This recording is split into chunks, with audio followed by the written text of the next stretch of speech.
On this episode, we drop in on the Velo-City Bicycling Conference in Brussels, Belgium. Then we talk with the Regional Minister for Mobility. We learn about the European Transport Safety Council. And finally, we observe a folding bicycle race. Stay tuned. Citoyens qui voyagent en vélo. We're in Brussels talking with Tim Asperges, who's Program Director of Velo-City 2009. What is Velo-City? Velo-City, it's an international conference on cycling policy. It is hosted by a European city every 2 years, and the organization who's taking the initiative of Velo-City is the European Cyclist Federation. So they are representing all cyclist unions in Europe, but they are also outside of Europe. They represent some cyclist associations. So this year, Velo-City is taking place in Brussels. Brussels, the capital of Europe. Brussels, also a region in Flanders, in Belgium.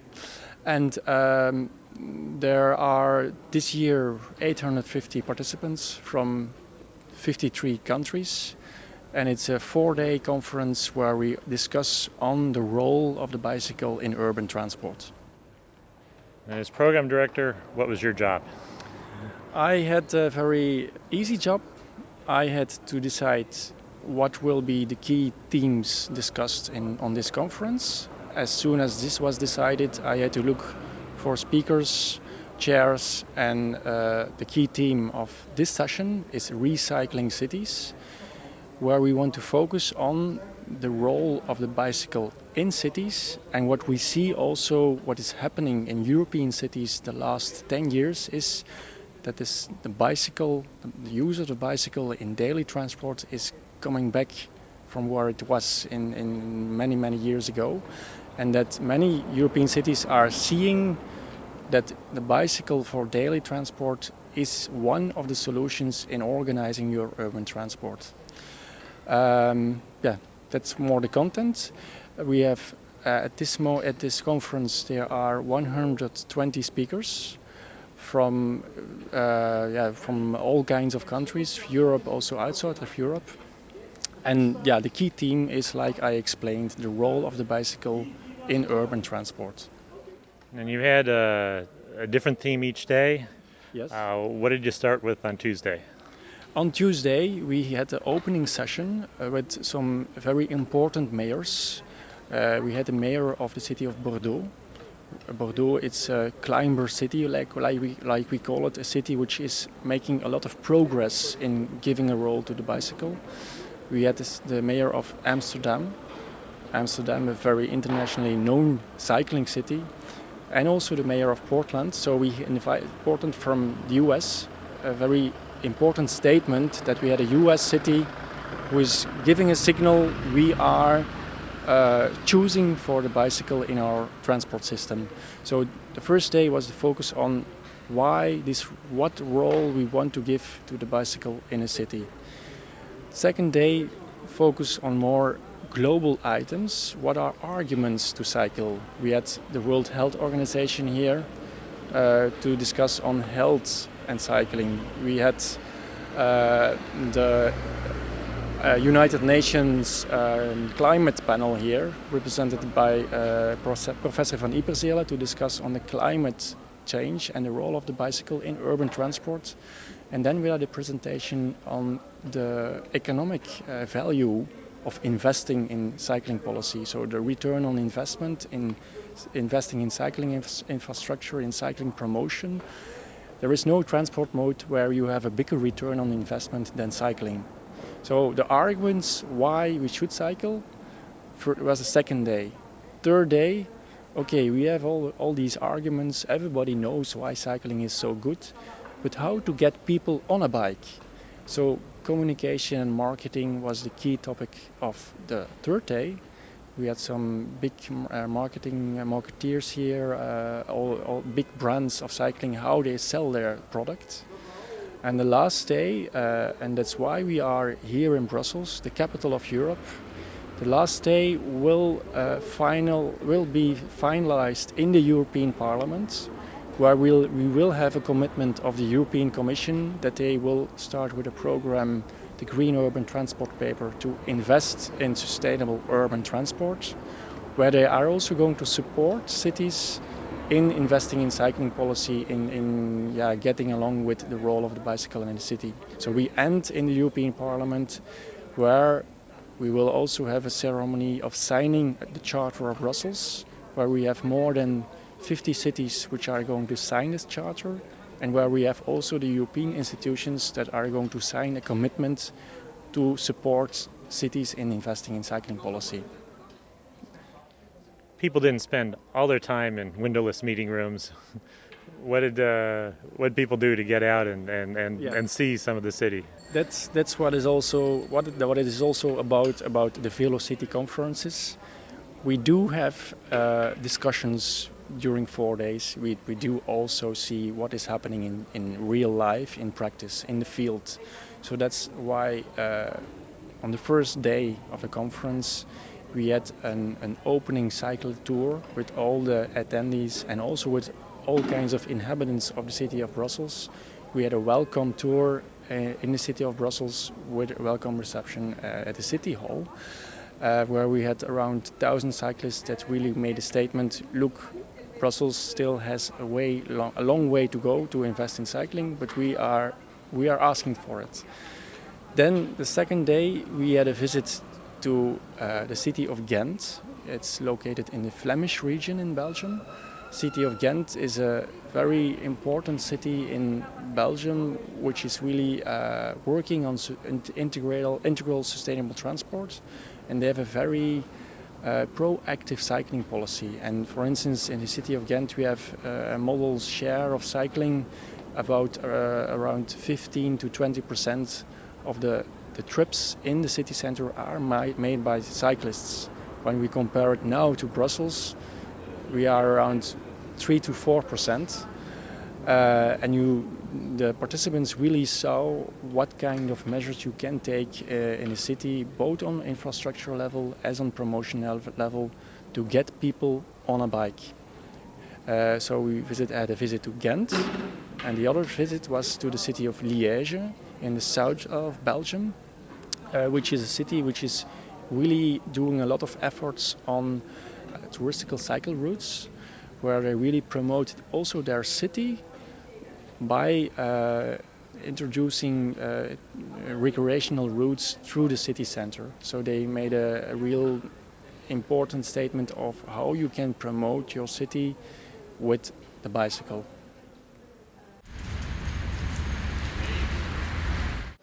We're talking with Pascal Smet, who's Minister of Mobility for the Brussels Capital Region. What has Brussels been doing to improve conditions for cyclists in recent years? You know, since '58, when we organized the World Exhibition here in Brussels, everything has been put on the car. In the last 5 years, we have been telling to people also the bicycle is an alternative, especially for the short distances. So we started to work on the 4 E's: engineering, education, encouragement, and enforcement. And we made much of dedicated bicycle lanes. We opened the bus lanes for the cyclists. We organized at all the crossroads. We gave priority to cyclists to start when the lights get green. We have been painting all these signs on the streets just to inform car drivers that people can bike in Brussels and will bike in Brussels. I biked myself because I think it's important as a politician to show the example. If you're responsible like me as Minister for Public Works and Mobility, you are advising people to bike, well, you should bike yourself, what I'm doing. We're allowed to bike on the public transport, which they didn't want in the beginning, but now they accept it voluntarily. So we've been doing many things. We have learned people of Brussels how to bike, because many people don't know how to bike, but we still have a way to go. What sort of progress have you made so far? Well, when I started in office, only 1% of the people of Brussels use their bike. Today we are 4 or 5%. So it's far away from the 15-20% we were on. But you know, all the beginning is difficult, and now the snowball has been starting to roll. And I think we can achieve in 5-10 years 15-20%. And you just had the Velo-City conference here this last week. How does that help what you're trying to do to have a conference like that here? We have seen in all European cities who have organized this conference, like Paris, like Dublin, that has given a boost to cycling in the city. And also yesterday we opened the Velo system, which is like the system in Paris, which means a kind of bike rental system. When you subscribe for 30 euros a year, you can bike for free by tranches of half an hour. So that's also a boost. So I think the combination of this conference together with the launching of the bike rental system for free will give a real boost to biking in Brussels. And Friday, a number of mayors from around Europe are signing the Charter of Brussels. What is the Charter and why is it important? Well, we have now for the first time a commitment of the European Union institutions that cycling is important in the transport policy of the Union. It's also important that these individual cities say that 15% of the movement should be done by bike, and also that we want to reduce the bike accidents, the mortal incidents in our city life with 50%. And this commitment is important that all cities say, look, this is possible, because in every city you still have this old car-loving people who wants to tell people that biking is not a solution, but it is the solution. And you're there with the European Parliament, European Commission, you have your national government, you have your regional and local governments. How can they all work together to make things better for bicyclists? By telling all the same thing, and I think the chart has been done, and I think we are all doing it right now with the European Union, telling the same thing. And so people get a clear message, and that's the most important thing, I think, because the problem of our mobility problems is that finally it is the sum of all the individual choices that people make in the morning in the bathroom. And when they think a little bit and for the short distance use a bike or walk or take public transport, which is well developed in our countries, well, then we will have less cars in the streets, and less cars in the streets means more fluidity for those who really need their car. So it's a win-win for everybody.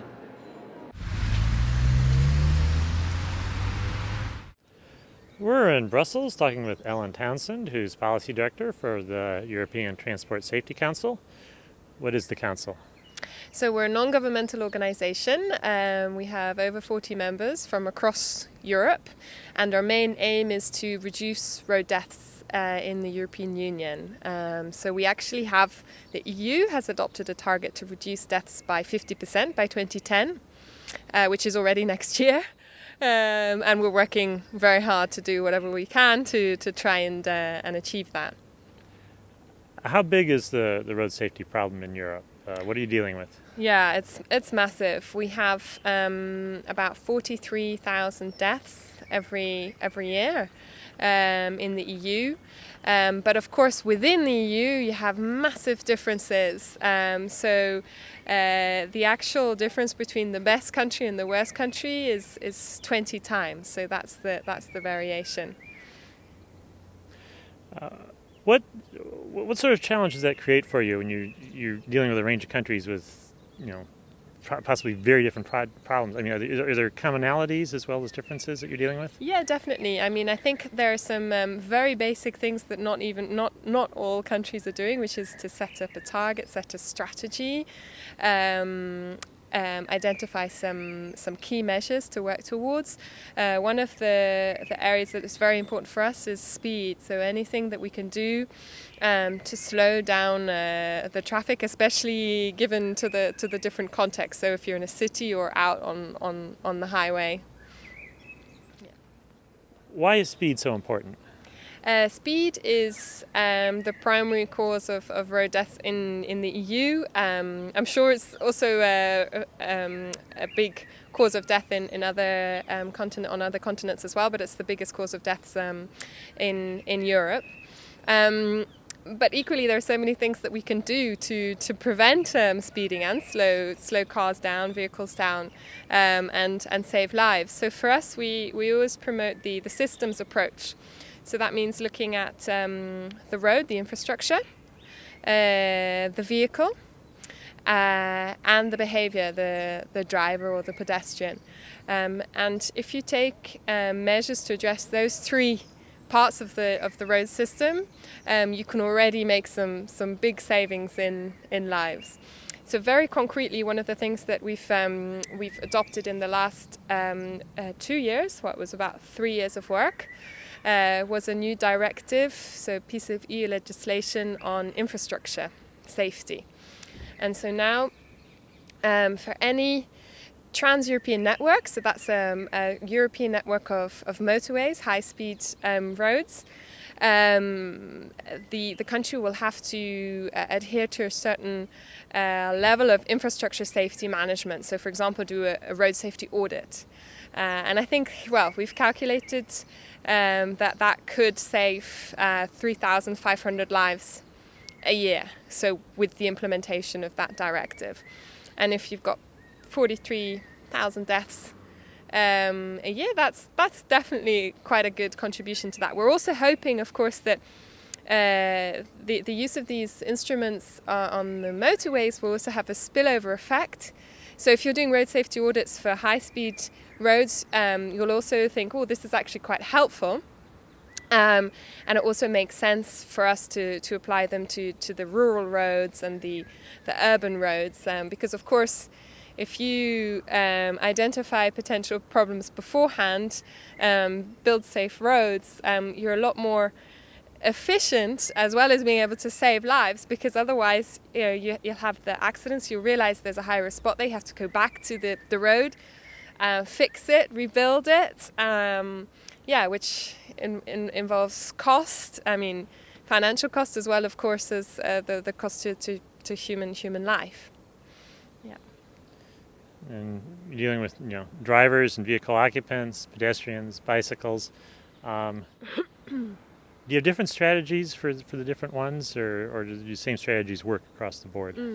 Yeah, definitely. I mean, for us, we set priorities. So, for example, our main priorities from the side of the European Transport Safety Council, not from the side of the EU, is to look at speed, drink driving, and non-seatbelt use and child safety restraints. So those are sort of the priorities in terms of topics. But then we also look at the issues from the side of the actual users. So that means looking at the car driver, the pedestrian, the cyclist, but then also breaking that down and saying, okay, children will need different measures to the elderly.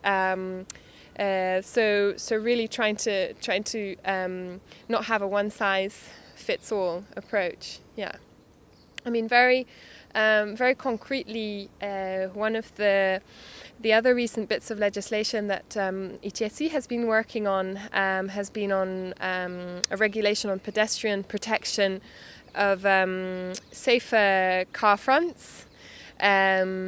The first piece of legislation was adopted in 2003, and industry was given 3 years to introduce stricter tests.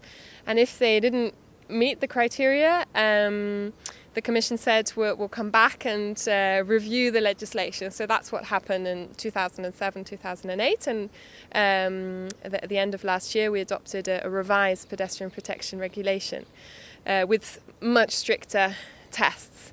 So of course we're hoping that will translate into even lower figures for pedestrians as well. Yeah, crash victim figures for pedestrians. What can be done to vehicle design to help a pedestrian survive or not be injured as severely in the case of a crash? So one of the key tests which is looked at is the height of the car front, and especially when you're doing the tests, also making sure that you're testing for child pedestrians and adult pedestrians, because of course the point of contact will be different. You want to make sure that it avoids the head being the key area.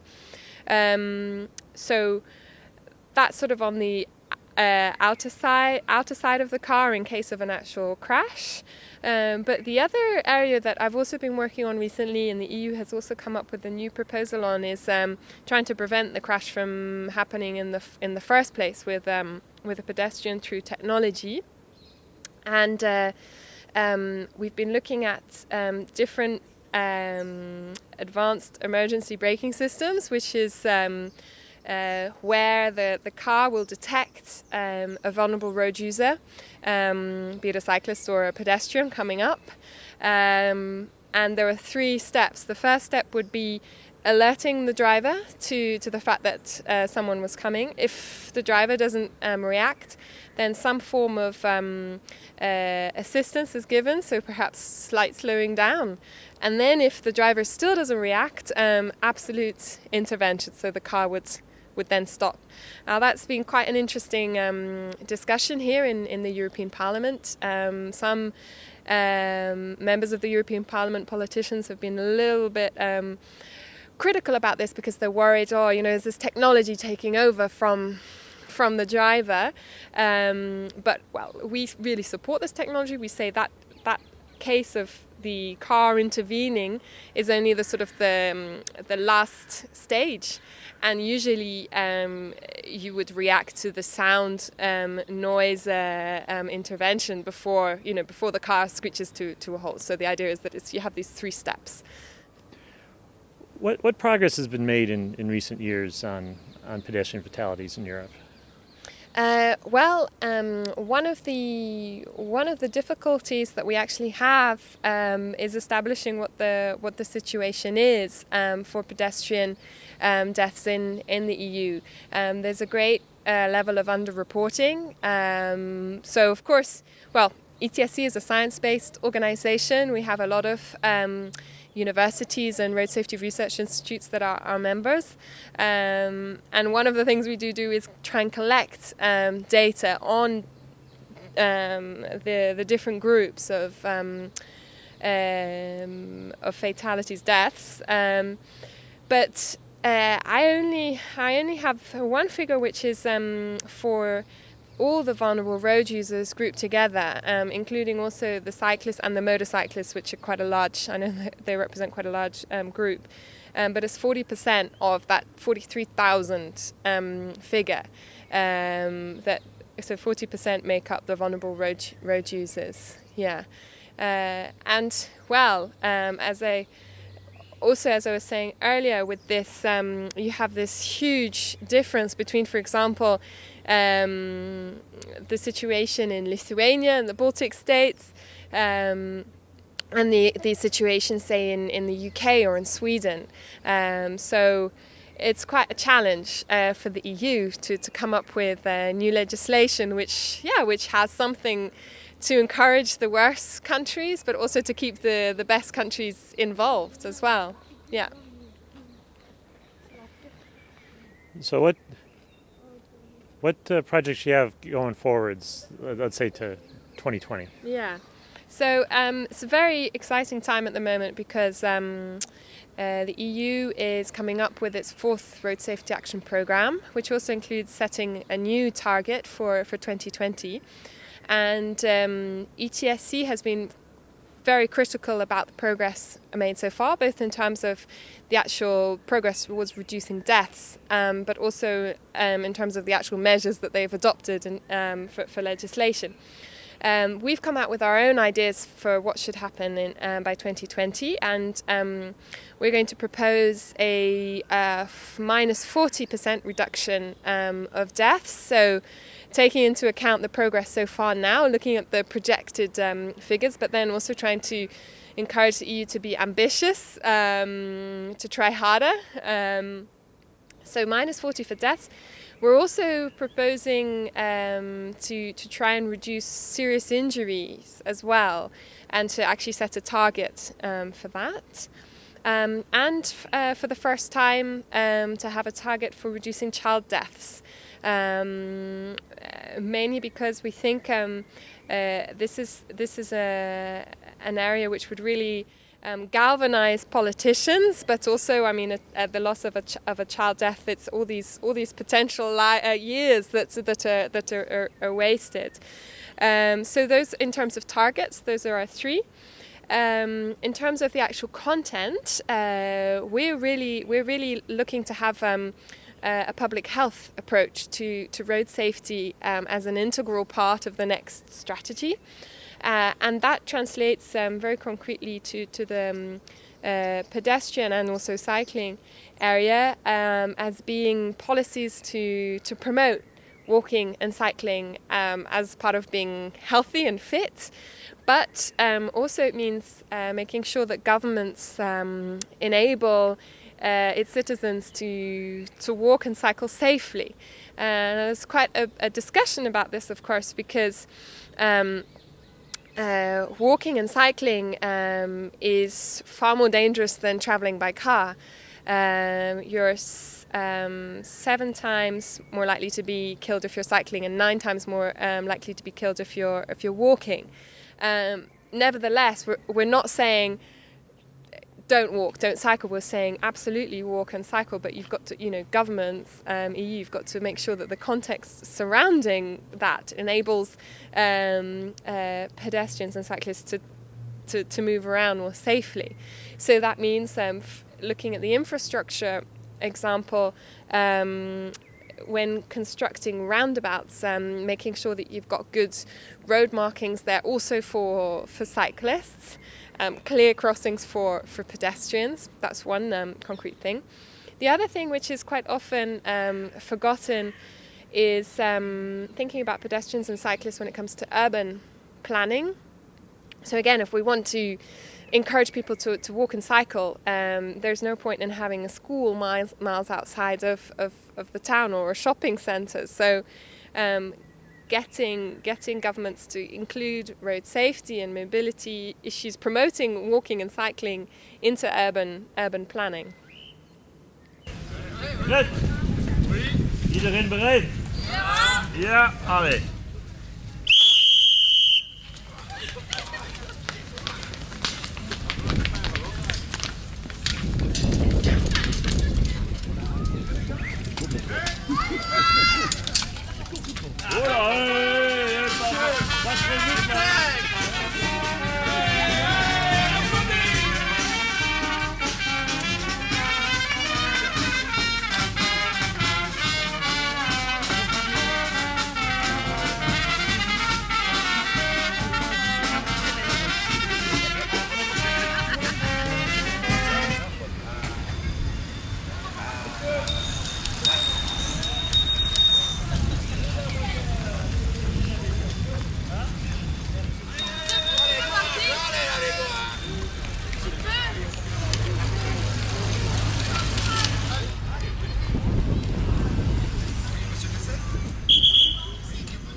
Ouais, c'est bon là.